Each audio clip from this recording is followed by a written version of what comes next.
everyone, I'm Andrea, and welcome to Behind the Tooniverse. This is our opportunity to update you on where we stand development-wise, and to talk about some of the things you'll see coming to Toontown Rewritten. I'm told there's even something small launching today that'll allow you to earn a few pieces of clothing from the vault, so make sure to stick around. For now though, let's go ahead and kick this panel off by hearing from Joey, who's got an update on the development progress of field offices.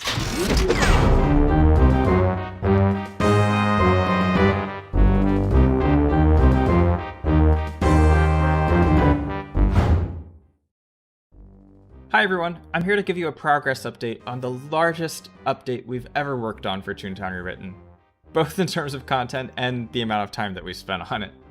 Of course, I'm talking about SELLBOT field offices. Now, before anything, I should say that this progress update isn't going to contain any surprise reveals or release dates. We recently posted an update on the Toontown blog about why, which I would recommend reading over at toon.town/fieldofficeupdate. SELLBOT field offices started out as just a building that took over Toon headquarters, and now have expanded into a full-fledged COG headquarters expansion, complete with Toon tasks, a new COG disguise equivalent called Resistance Rank, and even a new mini playground. Rather than talk about how soon we hope this expansion will arrive, we want to be fully transparent with where everything is at today.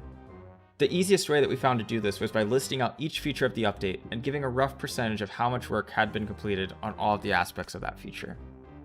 There's no exact science to these percentages, but each department made conservative guesses so that we were able to be realistic with both ourselves and the community about progress. That all said, let's dive into it.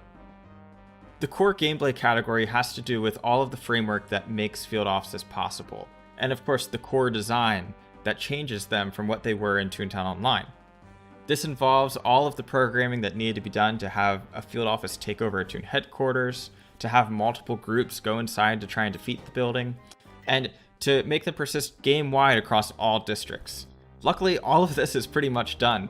The only thing that we really have left to do is figure out a few edge cases with the multiple group logic that we want to get polished up. The exterior is another category that is almost completely finished. The biggest things that we have to work on here are finalizing the animation so that we can then apply more sound effects to the exterior. And then we just have little bits of feedback here and there that we want to apply. Next, the battle rooms are one of the things that we've pulled over from the Toontown Online version of field offices, or at least the visual look of battle rooms. The other feature encompassed here are the brand new battle mechanics that we've created. Those mechanics are when you go into a field office and you start out with only a few of your gag tracks, and you must reclaim jokes to get those gag tracks back as you go throughout it. All of that is completely finished. The only thing that we have left to do on that side is, again, just a tiny bit of polishing. However, the rooms that we pulled over from Toontown Online do need a lot of optimization. That's something that our technical team is going to have to work on when we get closer to release so that they perform well on lower end computers. The maze game is another thing that we've pulled over from the Toontown Online version of field offices. We did the work to fully restore them to what they were before, and then a bit of work on top of it to improve their design and hopefully make them more fun and fitting with our vision. This also has brand new music, not just one track, but 3 dynamic tracks that change based off of the state of the game. Again, a little bit of polishing is left here, and that's going to be true for most of these categories, because ultimately we're going to be polishing these things up right up until launch day to make them the best that they can be. The ice game is a minigame that wasn't pulled over from Toontown Online, so you can see there's a lot more work here that needs to be done. The main thing left to do here is really to figure out a good feeling for our controls. We're not super happy at the moment with how the controls feel. They're a little bit clunky, and so there's a bit of design and programming work that needs to be done. However, when it comes to artwork and music, pretty much everything is wrapped up outside of applying a little bit of feedback. We do need to still do a little bit of work with animation as well, so that the ice skating animation will work on all toon sizes. And now here's the big one, the boiler room. The boiler room is our boss battle for SELLBOT field offices, and there is a lot of work that has gone into this. As you can see, the room itself is practically complete outside of a teeny tiny bit of feedback that the art department wants to apply. The boss, however, is something that needs a little bit more work. We have the prototype model, and now we just need to turn that into a more final version and apply textures and animation to it. Of course, we also can't really do anything with sound effects until that animation is finalized. Although our boss isn't finalized yet, though, We have a lot of work done on the actual design of this battle, as well as the programming of it, which are two very big things due to how different this is than a lot of the other turn-based battles in Toontown. We know what our boss attacks are going to be and even have them implemented in the game to a state where we can test and tweak the numbers of the damage and figure out what that balance feels like. The last part that's been included with the boiler room is the reward for field offices, which is the remote control that allows Toons to control cogs and have them perform various tasks. The design, model, and textures for this remote are all complete. And really, the work left is just finalizing the animation for it and then implementing both said animation and the core functionality for this remote. Now, this next set of features is going to relate to another huge part of the SELLBOT Field Offices update, the SELLBOT Task Force. The first feature of the SELLBOT Task Force is the hideout that exists underneath SELLBOT headquarters. What's really exciting is that this hideout is all but finalized. We've done the concept, the design, the prototype, even the music and programming all complete. The last thing to do here is to really just start on our final model, taking the prototype and turning it into a final version fully textured. Now, this is one of those things that we're saving as a surprise for release, and trust me, you're going to want to wait. The next feature here is Toon Tasks, which are the main core Toon Tasks that tie into SELLBOT Field Offices and add on to the end of the game after your boss bot disguise. The main work that needs to be done for Toon Tasks is just wrapping up our dialogue and then implementing all of the dialogue into the game. We've already implemented all of the new task types and rewards, and really what it comes down to is just taking the design of the tasks and all of the dialogue and stuff that exists outside of the game and converting it into a game-readable format. We also need to do a little bit of art to create icons for the new types of Toon Tasks. However, that's a small task that shouldn't take very long. The last feature of the SELLBOT Task Force is the Resistance rank. This is our cog disguise equivalent for SELLBOT Field Offices, which allows you to gain laugh boosts as you rank up. We've completely finished the design for this, and also have a lot of the artwork done for the sticker book page. Once that artwork is finalized, we'll need to finish up programming. But luckily, the core functionality of the Resistance rank, all of the behind the scenes work that needs to happen to make it work, is largely done already. Now, the final set of features are just in a miscellaneous section. These aren't the most glamorous features, but they all are very important things needed to make SELLBOT Field Offices happen. In the backend components, we needed to rewrite the whole Toontown battle system, which was not an easy undertaking.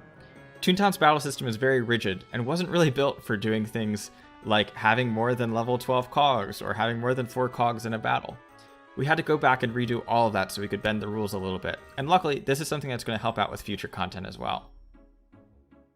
We also have our new art pipeline, which gives us an easier way to get our art assets into a game-ready state. Likewise, we have our new client and server deployment infrastructure, which is faster and more secure than what we had before. It's already deployed onto our development and QA systems, and it just needs a little bit of testing before we move it onto our production system. Next, we have this very mysterious feature, the major feature improvement. This is something that is unannounced about SELLBOT Field Offices, but we've been working on for a long time. It's a feature we won't be revealing until launch, but something that I think a lot of you are going to be very excited about.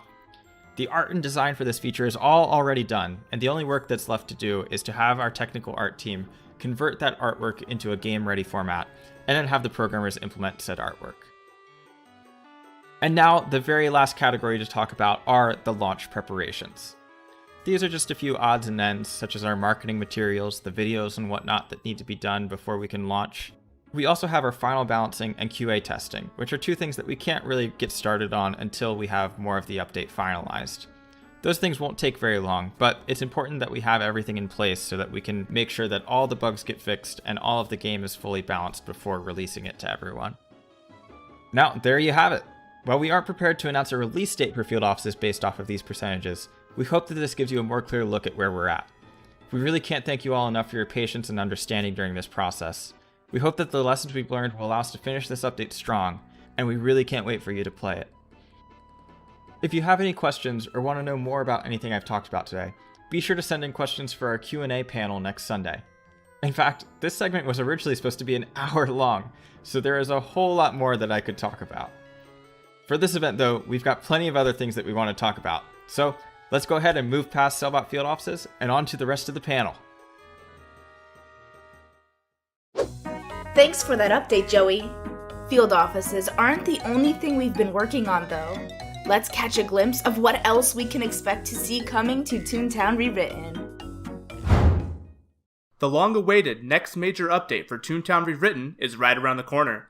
Let's dive right into some of the features and changes you'll be seeing soon. First off, we want to recognize the amazingly talented people in our community who keep Toontown fresh and contribute their own ideas into the way we see and experience the world of Toontown. One of the ways we enable content creators to do this is through content packs. Today, we're taking that one step further. Introducing the ability to access content packs in your options menu. You can now see all the content packs you have in your Toontown Rewritten folder, enable or disable them individually, and change the order in which they're loaded and override each other. We know many of our players play with content packs already, so we're pleased to offer this option to allow you to freely experience even more without having to fiddle with all the content packs you already have. Of course, what good are new experiences in Toontown without friends old and new to share them with? We haven't let a few months go by without pulling a few tricks out of our sleeves. One of which is...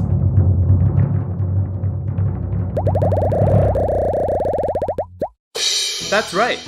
We've rewritten the way friend data is loaded in the game, allowing all of our players to add even more friends to their list, even if they've had a full list for a while now. These backend changes were made with the intention of giving the servers more breathing room during peak times, but we'll be keeping an eye on things to make sure everything runs smoothly, and more importantly, to see how much farther this science can go. Toons aren't the only one who gets some upgrades. We've made plenty of changes and fixes to COG headquarters, both for quality of life and just bugs that were long overdue. It hasn't gone unnoticed by us that some COG facilities have always felt a little jank to infiltrate. Make one wrong move and it feels like the whole thing will break down around you. So we've taken some time to look at these long-standing bugs and try to correct as many as we could. In all facilities, for example, toggling your camera perspective to certain viewpoints would seem to break down the map as a whole. We've narrowed that bug down and finally squashed it. Feel free to toggle your camera all you like in facilities for the most flattering view of mechanical monotony. In CashBot Mints and BossBot golf courses, we added a nice obstacle course GUI to make tracking the progress of your team easy. Unfortunately, it always celebrated your team's victory a little too long, preferring to stick on your screen even throughout battle until its timer ran out. We've given that GUI element a crash course in social techniques, and it now knows when your team leaves the room, it's time to say goodbye. We've also had a semi-rare issue in SELLBOT DA offices that, should you find yourself in the misfortune of uncovering a skull, your team could inadvertently trigger the other puzzle's trap card. We looked it up, and that's a little something we call double jeopardy, so we took it all the way to the Chief Justice. The court case ended in a mistrial, but we're pretty sure we won't be seeing that happen again. We made some smaller tweaks too, such as adjusting player spawns as well as COG paths in CashBot HQ and SELLBOT HQ, to make sure we're not sending players straight into the jaws of the sharks and eagles, I suppose. We've also made the SELLBOT HQ exterior door collisions less janky to activate, and added some server-side checks for stuns in the SELLBOT VP battle to make sure he's less of a pushover and more of a throw-under... You know what I mean. And of course, we can't forget the most important change out of all these great fixes. The crates, they're now easier to push. Thank you. I know. A long time coming. Jokes aside, in terms of changes to COG headquarters, we really do think these fixes to long-standing bugs will make the overall experience in them much better. What we've covered already are simply some of the highlights for our version 2.7.0 updates. In terms of total number of changes, this update boasts even more than our version 2.0.0 update 3 years ago. So, before they end my segment, let me overview as much as I can. Ready?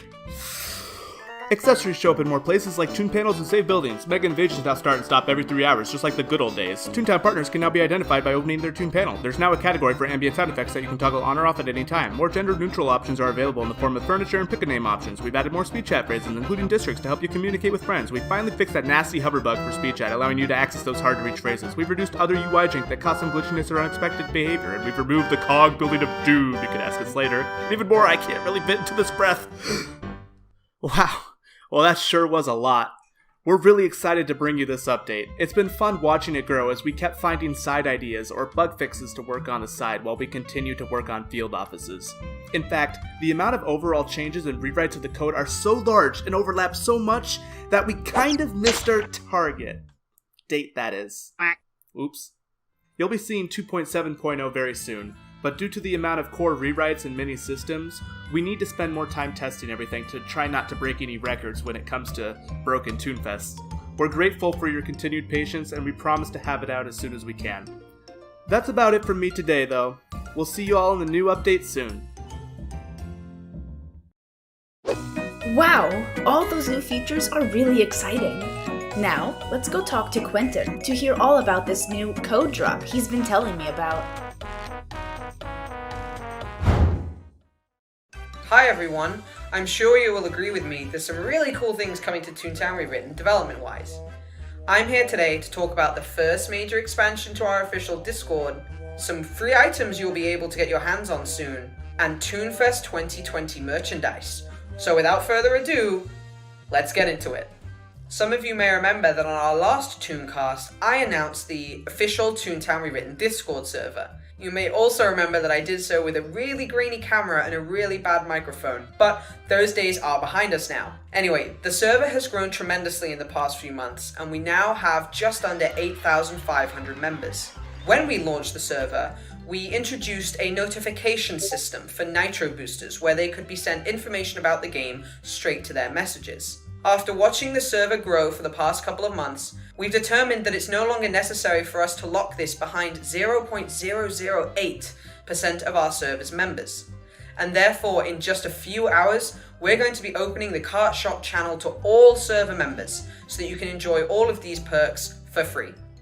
In addition, we've been thinking long and hard about how we can reward players for simply playing Toontown Rewritten and interacting with us on platforms such as Discord. Now, a few weeks ago, we conducted a test on Discord.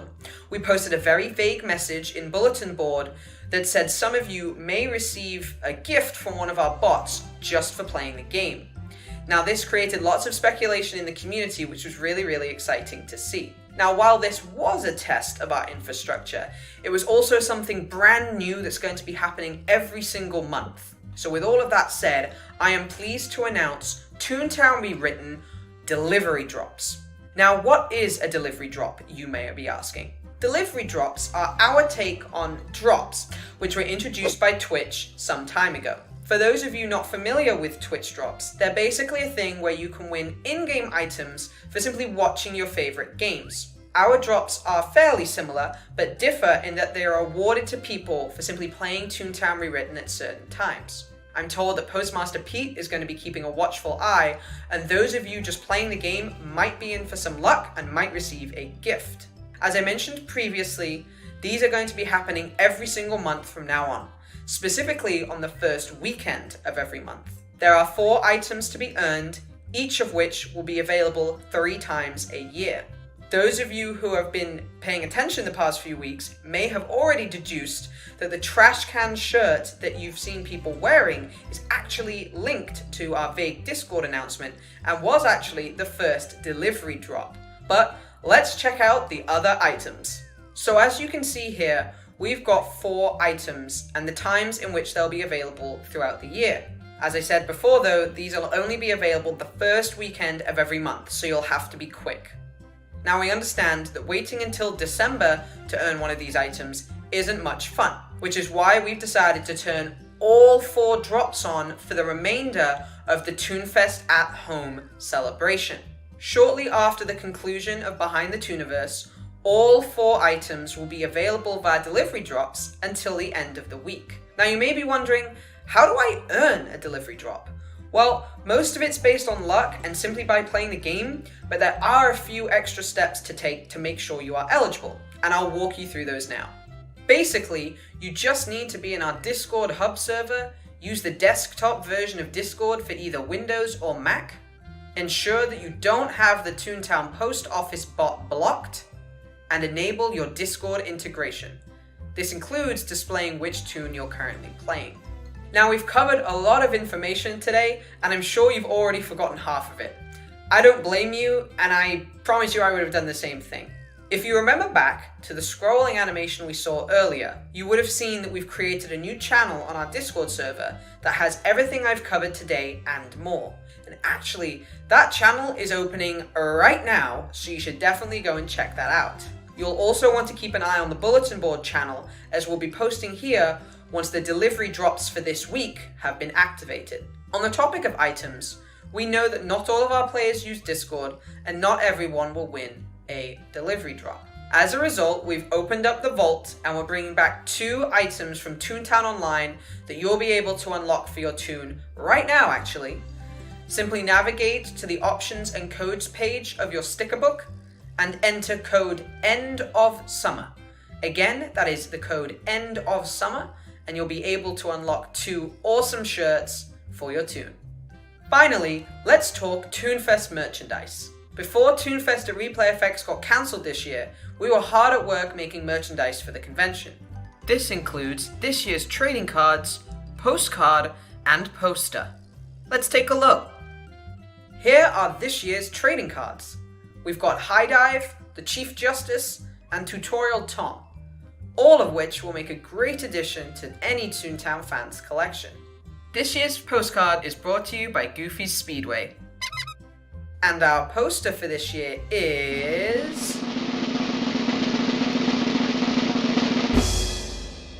Here's our poster for ToonFest at Home 2020. And who better to talk a little bit about the poster than the person who designed it? Making a special appearance from within Toontown, please give a warm welcome to June.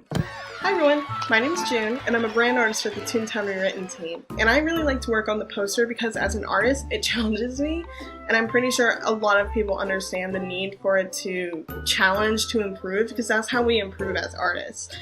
And we had a different theme in mind for this year, but because the pandemic had canceled basically every event in existence for this year, we voted as a team to do a quarantine theme, and I was like, that sounds fun. And for me, the challenge was making the light emit from the TV onto the tunes and congs, because I love art that does that, and I never really had an excuse to practice it. And so that was my favorite thing about working on the poster for this year, and I'm really excited that everyone gets to have a chance to grab it, and I hope you all enjoy it a lot as much as I did, because I had a lot of fun with it. Thank you. Bye. Thanks, June. The trading cards and flyer will be made available via member mailers starting later this year. Keep an eye on the Toontown blog for more information on that soon. As for the posters, these will be made available at ToonFest 2021 alongside the ToonFest 2021 poster. Think of it as a 2-for-1 kind of deal. This year's poster will also be included in the prize packs for our Toonies winners. A huge shout out and congratulations to them once again. I think that's it, right? Trading cards, postcard, poster, in-game item. In-game item? Ah yes, I see. Keen-eyed players may have deduced that one of the final missing parts of the ToonFest outfit is a nice-looking pair of glasses. These items will be made available in the next game update, so stay tuned for that. Well, that's it from me. I hope you enjoy the rest of ToonFest at Home 2020. What's going on with in-game ToonFest? The in-game event is getting a new name picked by the community.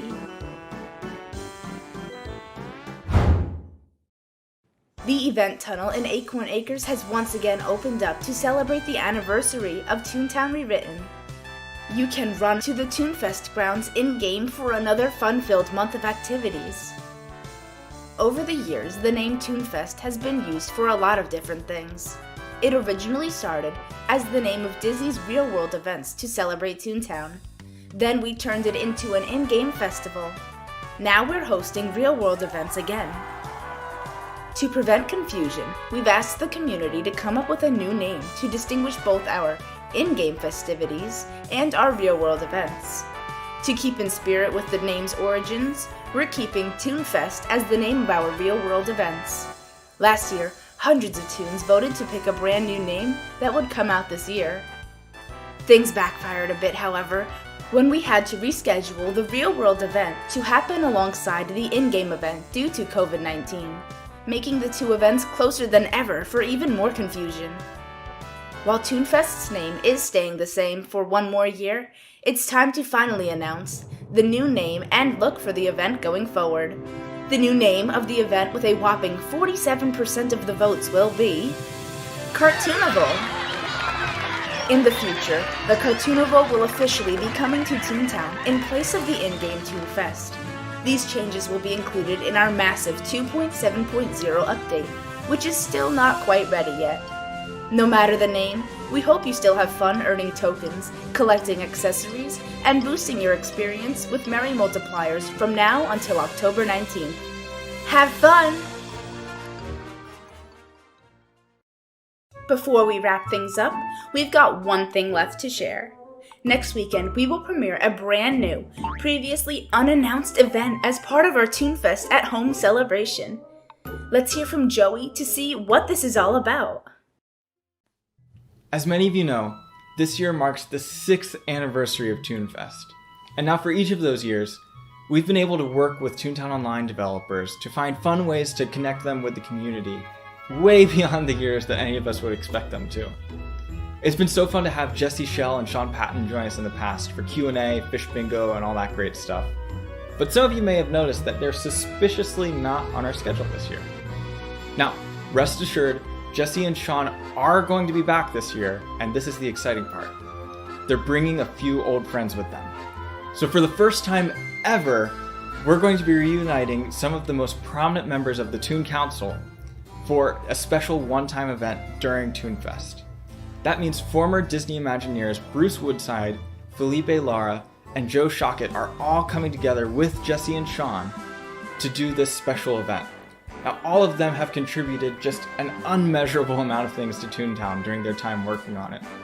Bruce Woodside, for example, was the animation director for Toontown, who worked on character designs, even including everyone's favorite pet, the Doodles. He also worked on a lot of Toontown Online concept art that we've displayed at ToonFest in person in the past and are working on bringing online for everyone to see. Next, we have Felipe Lara, who was the art director of Toontown and then later the creative director. He worked on a lot of exciting things in the later years, such as the website redesign, the Silly Meter update, and even Toontown 2, which unfortunately never came to be. Lastly, we have Joe Shockett, who was the lead programmer, designer, and level designer for Toontown. He also worked very prominently on some other Disney Online projects, such as Pirates of the Caribbean Online and World of Cars Online.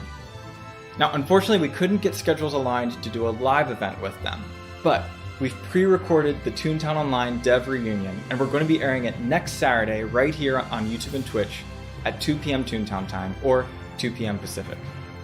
Now, these guys are some of my heroes, as I'm sure they are to many of you, for just all of the amazing things they've done for Toontown. So it's so exciting to have this opportunity to bring them all together. I'm really excited to hear about what they'll be able to talk about, hopefully maybe some unheard perspectives about things we haven't heard from Toontown Online in the past. And it's just going to be so fun. So I hope that you'll be here. It's going to be next Saturday at 2 p.m. Toontown time or 2 p.m. Pacific. And I hope that you enjoy the rest of ToonFest. That brings us to a close here today on Behind the Tooniverse. From all of us at Toontown Rewritten, thank you for tuning in, and we'll see you next time.